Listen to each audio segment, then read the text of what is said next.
Hey all, I'm going to start this out with a disclaimer that's pretty important and relevant to the video. I'm going to be talking about the band Low here, and I had the idea to make a video about one specific song on this album for a while. However, one of the members of Low, Mimi Parker, passed away of ovarian cancer this past week. It was a shock to a lot of people in the alternative music world, and it's honestly the biggest musician death I've processed since the passing of Sophie. After Mimi's passing, I decided to flesh this video out and talk about this album as a whole as a sort of tribute to Mimi, Alan, and their family. This video is dedicated to Mimi Parker and all of the amazing music her and her husband produced. So here's the video. If you're somebody who's into alternative bands of the 90s, then you probably know about a genre called slowcore. This is a genre that's based in slowness and sadness, whether that's due to the lyrics, the chord progressions, or most importantly the tempo of the music it produces. Most slowcore songs are under at least 80 BPM, or beats per minute, which became a pretty defining characteristic of the genre. The band Low, comprised of married couple Alan Sparhawk and Mimi Parker, are one of the most recognizable and defining artists to ever make slowcore. They carved out a niche for themselves making music that was slowly paced and sparsely recorded. They make perfect going to sleep music if you ask me, and trust me when I say that is not an insult. One of Low's biggest hits came off of their first album, 1994's I Could Live in Hope. The song is called Lullaby, and it is a 9-minute slowcore opus that goes something like this.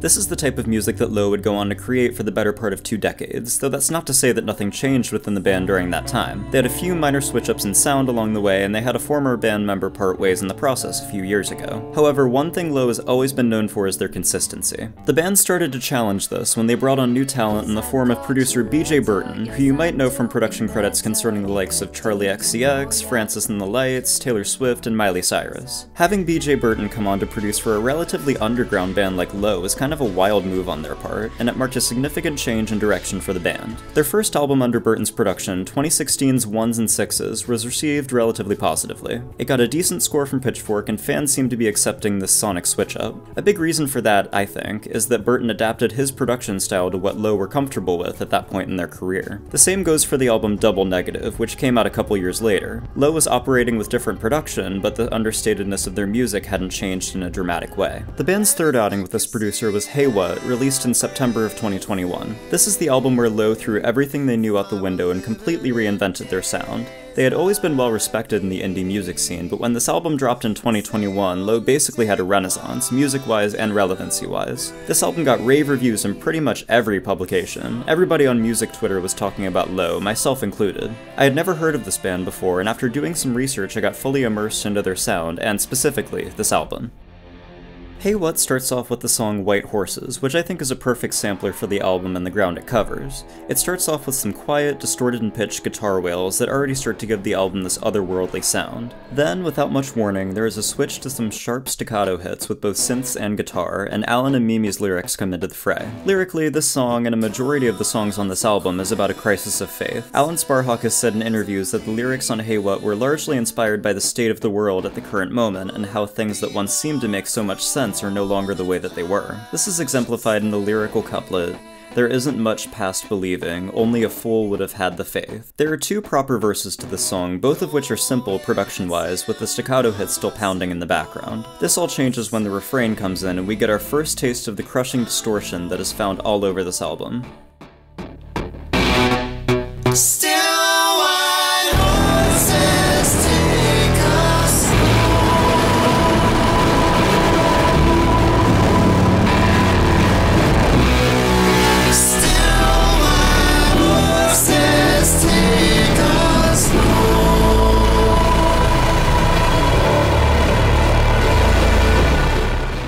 On my first listen to this song, I had to pause and take a second to take in what I had just listened to. It sounded like nothing I had ever heard before, and to this day it is still one of those moments on the album that I just have to turn up a few notches to really take it in. After this portion of the song, there is an instrumental outro that features some of the most genius sound play on the whole album. The staccato synth and guitar hits from the beginning of the song are brought back and very slowly pitched and sped up to create an entirely new sound.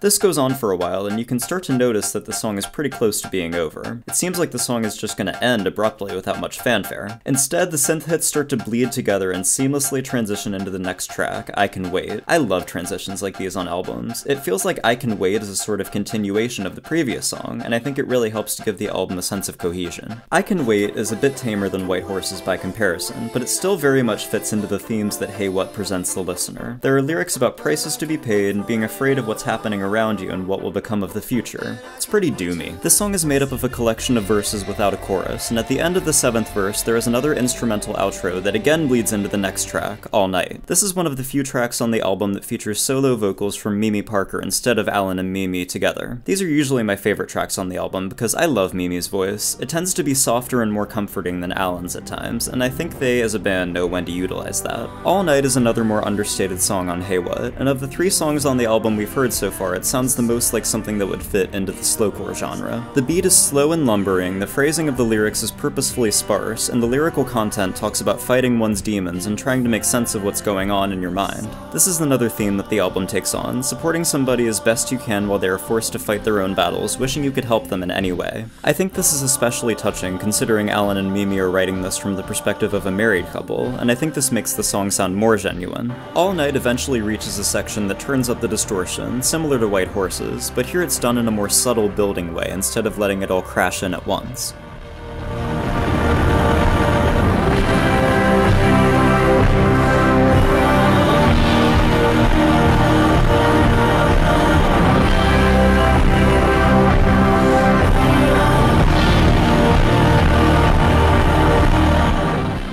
After this is done, a section of one of Mimi's vocal takes is stretched out into a drone that wavers in pitch and leads the song to its end. After All Night, we get the song Disappearing, one of the lead singles for the album. This song does a great job of blending all of what we've heard from Hey What so far into a perfect slowcore anthem. The pacing of this song is glacial, more so than any other song on the album. All of the lyrics are delivered by Alan and Mimi at such a slow pace that it sounds like they're trying to stretch them out as much as possible. During the first 2 verses, it sounds like something is building up, and sure enough, when it hits the refrain, there is another wall of distortion that hits you just as hard as White Horses. It sounds like the song is imploding in on itself. It's almost like the disappearing that the lyrics are referencing are about the song being swallowed up by all of this overblown noise, and it's euphoric.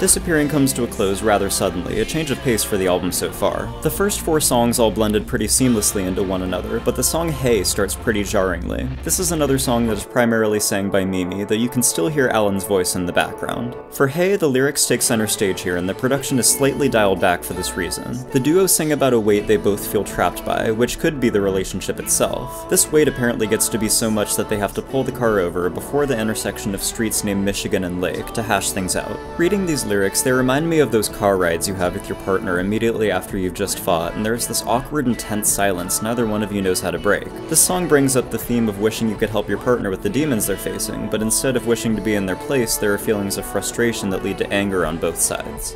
The verse comes to an end with one of them suggesting that prayer could help their problem, which makes sense considering the couple are devout Mormons in real life, followed by the resounding chant of Hey by both of them.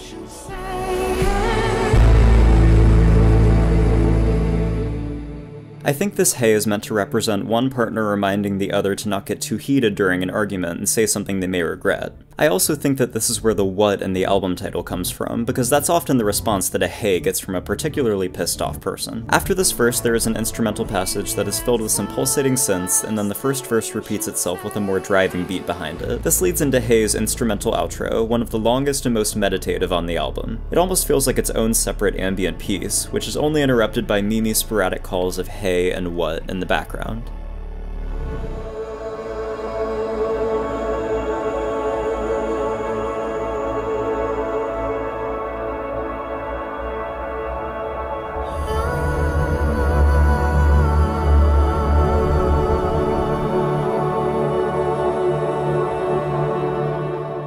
This song is the longest on the album, clocking in at almost 8 minutes, and it is structured like many other tracks on the album. There is a beginning portion that puts forward the main ideas of the song itself, and a latter portion that delves into more abstract soundscapes. The ambience comes to an abrupt close with the very jarring beginning of the song Days Like These, another lead single off this album. When you think you've seen everything. Days Like These is one of a few songs on this album that can be classified as a true blue banger. It features Alan's very dryly produced vocals as the centerpiece, singing about how the state of the world just keeps on surprising us when we think it can't get any more shocking. The first verse of the song is followed by some light and pillowy guitar strumming, serving as a bridge between the two verses. When the second verse begins, it is one of the most menacing passages of sound on this album. The distortion is turned up to 11, and it sounds like every portion of the production has been bit crushed within an inch of its life. It isn't something you can choose between. It isn't coming in twos and threes. It sounds horrific in the best way possible, and the lyrics during this passage match that perfectly. Alan sings about never experiencing those feelings of completeness or freedom that come with having a stable frame of mind, and how it's so hard to actually believe in something in a world where the worst case scenario plays out almost every time. Similar to Hey, there is a second portion of Days Like These that acts as an outro and is sonically very dissonant to the first half of the song. It is meandering and abstract, and personally I didn't really get it upon my first few listens. If the first half of the song goes so hard, why does the second half drag it down? After many listens to the song, I think the reasoning behind this is to give the listener a picture of the world that Alan is singing about. This outro sounds desolate and dystopian, and it is very depressing. I think the effect the band were going for was achieved with this song. After Days Like These, we get the interlude of the album. There's a comma after Still. It is entirely instrumental, and it does its job perfectly fine, which is to bridge into the next track, Don't Walk Away. This song is pretty apparently about Alan and Mimi's marriage and all the hard times they've been through. Similar to Hey, the production takes a backseat to the lyrics here. The couple sing about what is likely the aftermath of an argument, with one person threatening to leave and the other begging them to stay. There are lyrics about sleeping beside one another for what seems like 1,000 years, and comparing their relationship, or rather their arguments, to a game that one person is supposed to win. I really appreciate this track for how delicate it is compared to the other things on this album. It still has that otherworldly feel to it, and the production is experimental and glitchy as always, but there is a tenderness to the song that not a lot of other tracks here have. It eventually starts to trail off near the end and leaves the listener with a quiet, distant drone that sounds like it is made of vocals, like the one on All Night. What comes next is the closest musical representation of a jump scare that I can think of.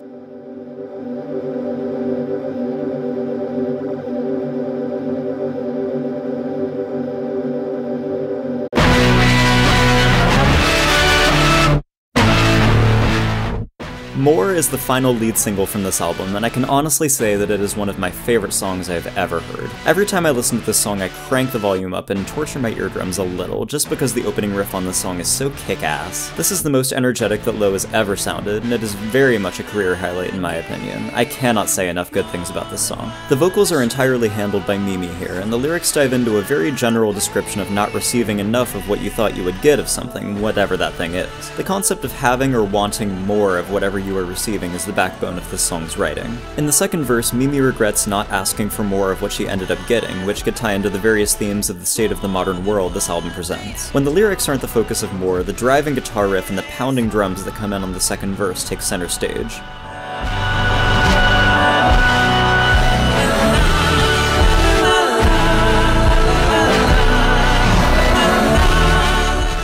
This is the shortest full song on the album, if we're not counting the interlude, but it accomplishes everything it needs to in just over 2 minutes. It's a masterclass in brevity without underachievement, and I love it.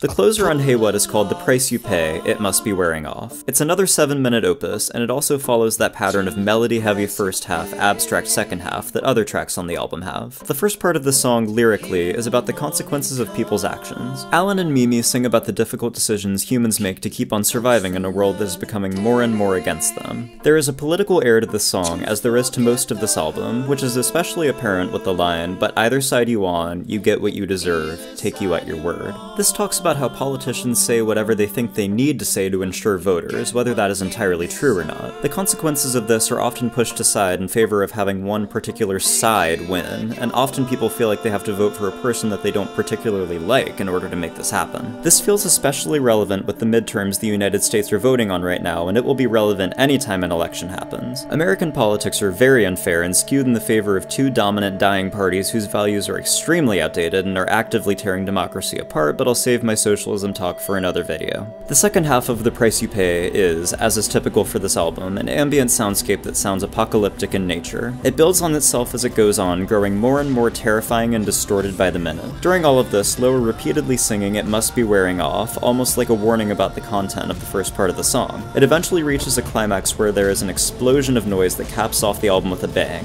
Literally.